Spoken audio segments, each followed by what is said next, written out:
Hey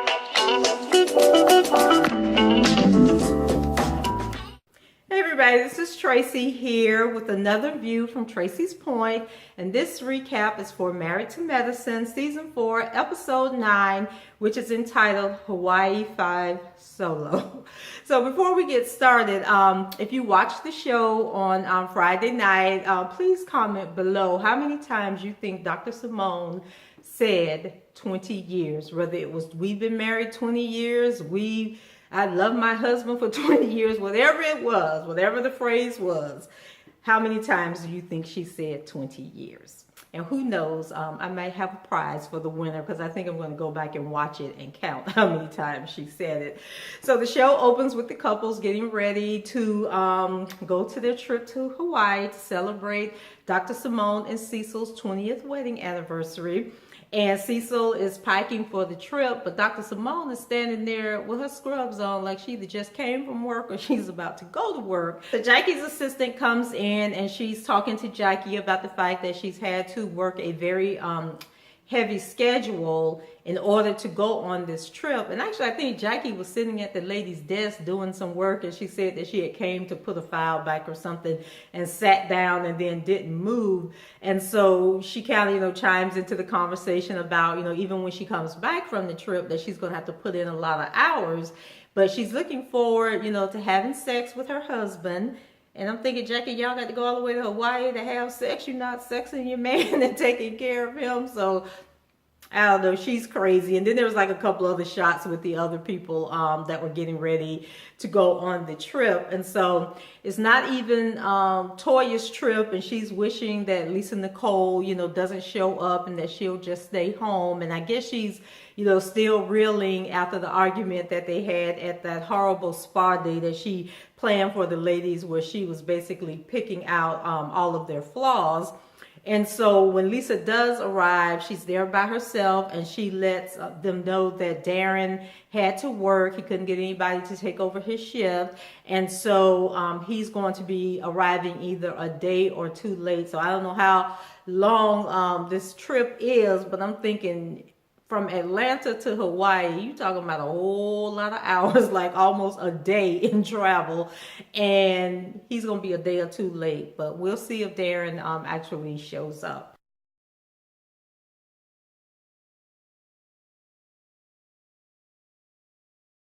So then we have a little cameo of Cecil, and he says that, well, actually it was the confessional with Cecil and Dr. Simone, and he says that they've been married for 20 years. And but only 20 minutes of it was actually good, and he's probably telling the truth, because I bet that doggone Simone is a piece of work.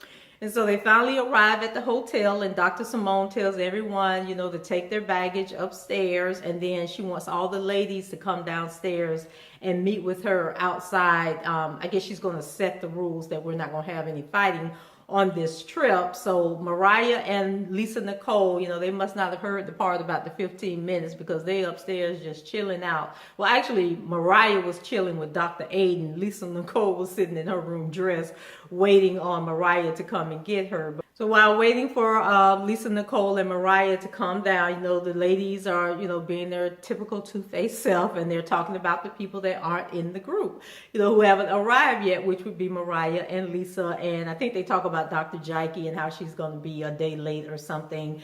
But Heavenly, she points out again that she's waiting on Lisa Nicole to apologize for calling her an alcoholic. And I'm just thinking that if it's bothering you that much, Dr. Heavenly, there must be some truth to it. So after the ladies finally come down, I think a couple of them did go ahead and go upstairs. They didn't wait to talk with them. But then I think Quad, Janice, and Simone and Toya did stay down there. And so they were chatting, and Mariah says that she had to wash her sweaty feet, and that's why she was taking so long. But we know Mariah was upstairs talking to her husband. She wasn't washing her feet or washing her behind. And so when they walk away and they get ready to leave, Mariah and Lisa are staying on the couch talking, and then we see Toya come by, and she's on Mariah's scooter. Remember, she has that little scooter that they give you when you injure your ankle or your foot, and you kind of like scoot around on it.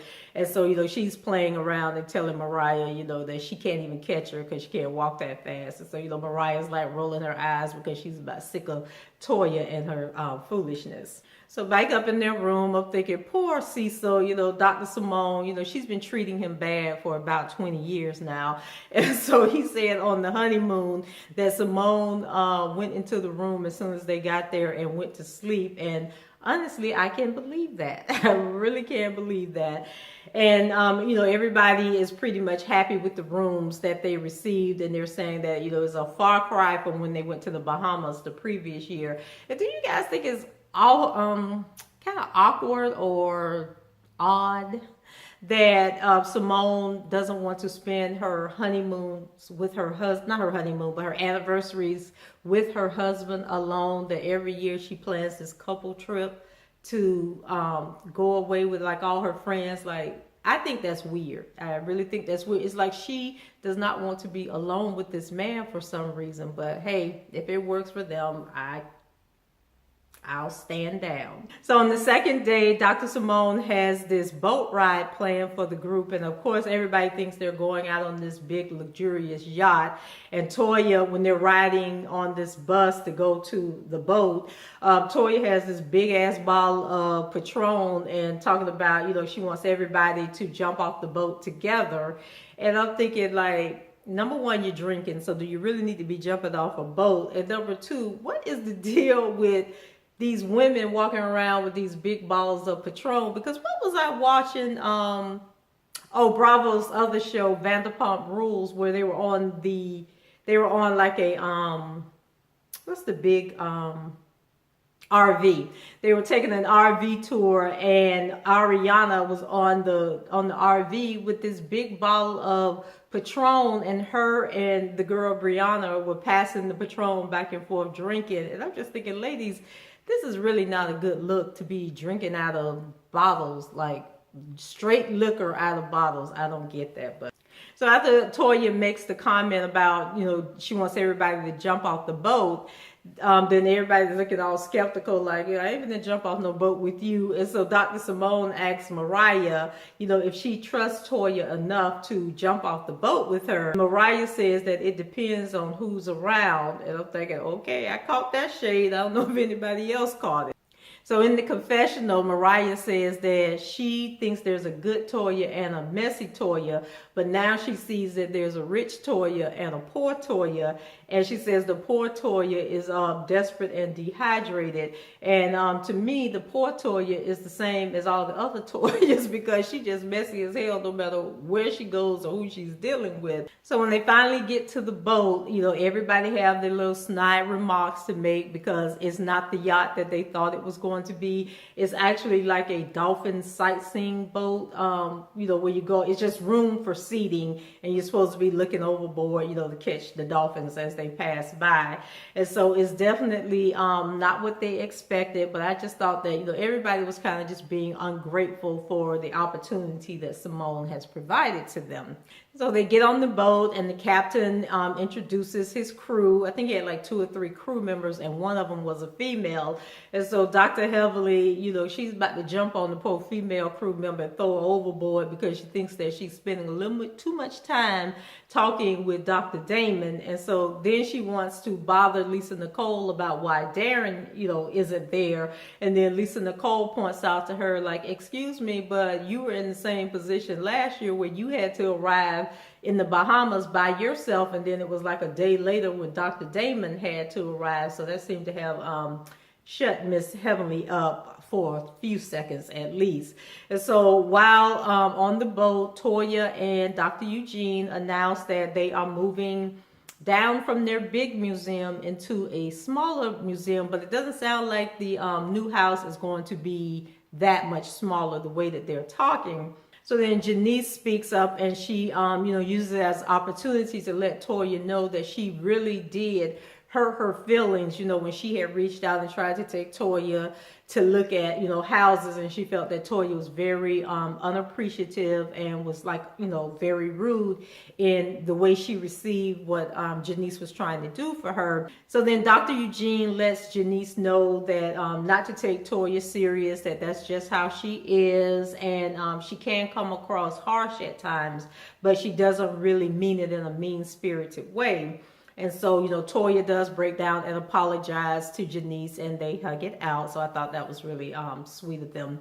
And so the captain of the boat, he spots some, I think he said they were spitter dolphins, and he asks if they want to get in the water and go swim with the dolphins. And so I think everyone said yes and got off the boat, but Dr. Simone and Cecil, Quad, and Lisa Nicole, who was hoping, that a shark was actually amongst those dolphins and would get Toya and drag her on out and then have to deal with her no more. And so later on that night, they had a dinner plan out, on the beach. And so I think Dr. Simone is so different. Her and Cecil are walking out, to their beachside dinner setup, and she's talking about missing the kids. So then Cecil says, oh yeah, I called and talked to them, and, I made sure that they were doing their homework, because I think Simone asked something about did they do their homework. And so he said, he told them that no matter whether they're there or not, they have to do their homework and everything.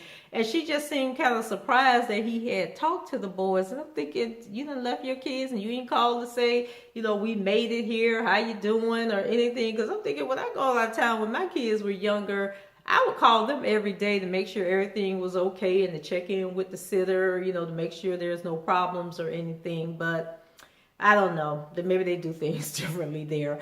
And so we get a memory clip of all their happy moments and not so happy moments on the show.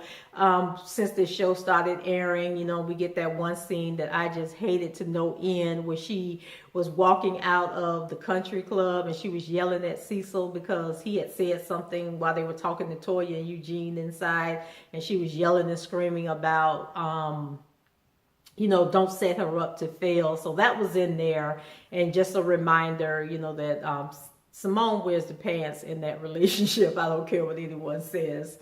And so we go to poor Lisa Nicole, and, she's looking really sad and unhappy, because Darren, isn't there. And I'm thinking, I probably wouldn't have came on the trip, especially considering all that they're going through. If I knew that Darren wasn't going to come, I wouldn't have came either. But she seems to be holding out hope that Darren is going to show up for some reason. And I think even earlier in the show, when she first got into her hotel room, she did call Darren, and he was acting like the reception was really bad and he couldn't really hear her. And she just sounded really sad and pathetic. But I'm a woman. I've been there, Lisa Nicole, when you just really, really want them to act right and they just won't do it, girl. But it's going to be okay.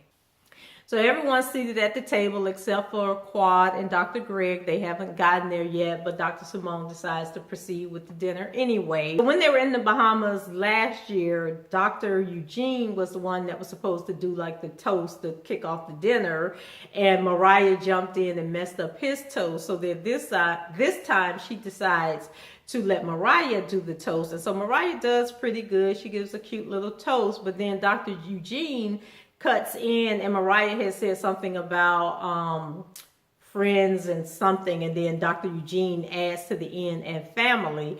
And so then Mariah says, well, in-laws, like basically we ain't that close again yet, so we're gonna be in-laws, and maybe next year we'll be like family. And so, Dr. Eugene, I think, is being very vocal this season. I don't remember him being so prominent in previous seasons, but he decides that after Mariah does her toast, that he's going to give advice on being better to their spouses.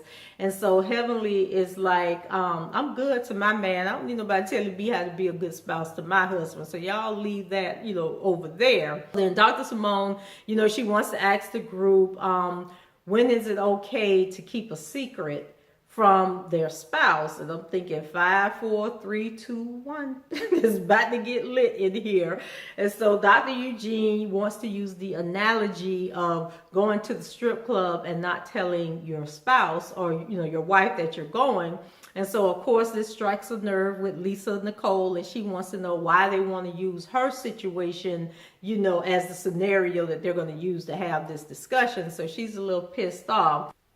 But then Toya interrupts him, and then they get to bickering, and then all of a sudden Toya yells at her husband and says, "You better shut up and stick that biscuit in your mouth." And I'm thinking, how disrespectful can you be? And then she's kind of trying to laugh it off, but I don't think Dr. Eugene appreciated that at all. And Quad and Dr. Greg finally arrive, and so as soon as they walk up, Quad is apologizing for being late, and Dr. Heavenly is like, "Yeah, girl, that's how you be late. You cut them off at the start and say, 'I'm sorry, please forgive us.'" And then you have Mariah over on the other side of the table, rolling her eyes because she's like, when her and Lisa Nicole were late, everybody wanted to ride them and give them a hard time, but they're giving Quad a pass on being late.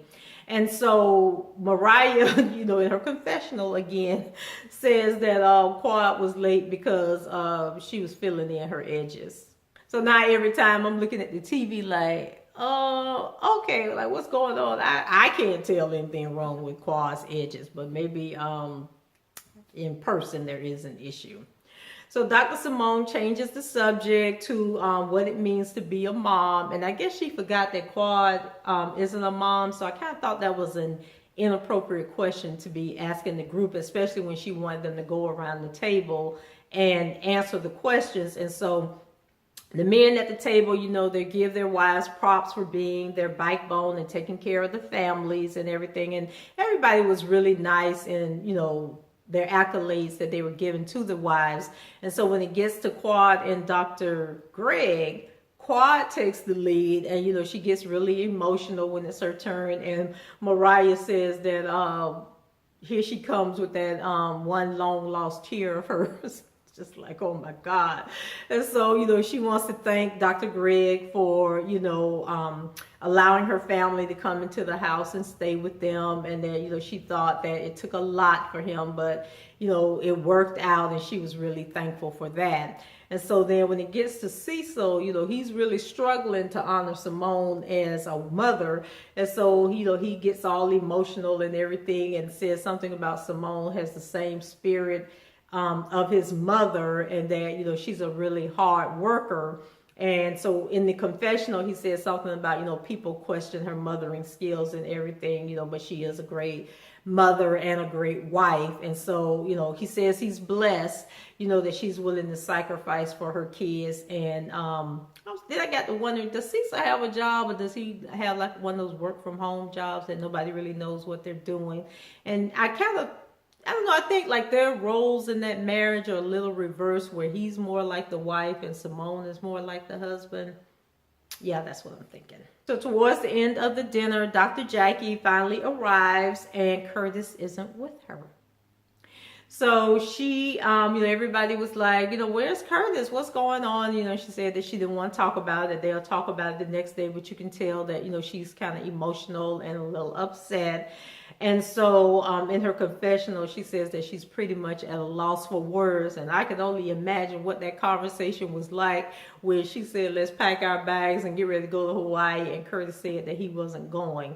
And so Dr. Simone goes to see Dr. Jackie later that night. And so they're, real girlfriend moment, where you crawl in the bed with your girlfriend so she can cry on your shoulder. And so Dr. Jackie is basically, telling her about the argument that her and Cecil had. I think it was on the previous episode, where he was telling her that she's working too much and doing too much and not, concentrating on him and their marriage. And Dr. Simone is trying to show her that, Cecil doesn't know what it's like to be an obstetrician and to have a private practice. So he's not going to get your commitment, to your patients and what you're doing. But on the same hand, it has to be a lonely place to be in a marriage with somebody and still feel lonely and alone. And I have to agree with that. And if Jackie can't see that, then something's seriously wrong. But she's saying that, she's tired of Cecil having this conversation with her, telling her, about she's working too hard. And so maybe she's not getting it, and she's on the brink of losing her husband if she doesn't get it. And then Simone pointed out that she thinks that Jackie works all the time to cope with the fact that she's a 2-time breast cancer survivor, and the fact that she'll never have kids and she really wanted to have kids. And you know, in the psychological part of it, we never know what a person is going through. But I think if Jackie was to go ahead and adopt kids, because I think Cecil wanted to adopt, or maybe Jackie wanted to adopt and he didn't want to. But anyway, I think if they were to adopt a child, that'll kind of like take her focus off of trying to work all the time. And then also she needs to deal with with what it is that makes her not want to go home. Because I have a friend that used to say all the time, I want to go home, just not to my house. So maybe Jackie is having one of those moments. So that was pretty much the end of the show, you know, and it looks like we have another week where we're going to hear Dr. Simone, you know, going on and on and on about how she's been married to Cecil for 20 years. And I'm not going to, like, you know, be too hard on Dr. Simone, because a lot of people these days don't get the opportunity to say that they were married for 20 years. And so that's it for me. What do you think? Does Curtis have a point, and is Jackie taking her marriage for granted by placing work before her husband? Leave your comments below and let's get the conversation started. And also please subscribe to the channel if you haven't done so already. And everybody have a beautiful weekend. Take care. Bye-bye.